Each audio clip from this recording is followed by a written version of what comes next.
நீங்க திருமண பந்தத்துக்குள்ள வந்ததுக்கு அப்புறம் மறுபடியும் நீங்க ஒரு இடத்துல உங்களுக்கான சுதந்திரத்தையோ இல்ல உங்களுக்கான எதிர்பார்ப்பு பொய்யானதுக்கு அப்புறம் இந்த வண்டியில இருந்து இறங்கிடலாம்னு ஒரு முடிவு எடுக்கிறீங்கல்ல, நீங்க விவாகரத்தின் மூலமாக நீங்க மீட்டெடுக்கக்கூடிய விஷயம் என்ன, இழந்த விஷயம் என்ன? இது ரெண்டு தான் எனக்கு தேவை. கல்யாணத்துக்கு முன்னாடினா எனக்கு வந்து ரொம்ப அழகான பொண்ணு வேணும்னு ஒரு எக்ஸ்பெக்டேஷன். கல்யாணம் ஆகி அப்புறம் வந்து எனக்கு பிள்ளைய பார்த்துக்கணும், அந்த மாதிரி பிள்ளைய பார்த்து நம்ம கொஞ்சம் ஆன்டி ஆன உடனே எனக்கு கெரியருக்கு சப்போர்ட் பண்ணணும். கெரியருக்கு சப்போர்ட் பண்ணல அப்படின்னு சொல்லும்போது நீங்க எனக்கு செட் ஆகாது.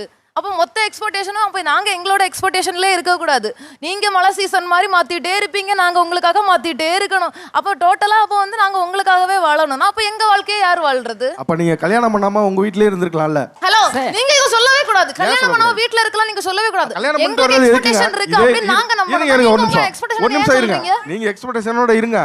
உங்க அம்மா அப்பா உங்க வீட்ல பாக்குற மாதிரி வந்து எங்க வீட்ல எங்க அம்மா அப்பா பாருங்க. உங்க அம்மா அப்பா எங்க வீட்டுக்கு வந்தாங்கன்னா அவங்கள தடபுடலா கவனிக்கிறீங்கல்ல, உங்க வீட்ல எப்படி பாக்குறீங்களோ அது மாதிரி பாக்குறீங்களா, அதே மாதிரி எங்க அம்மா அப்பாவையும் பாருங்கன்னு சொல்றேன். அப்படி அவங்க நடந்துக்கணும் சார்.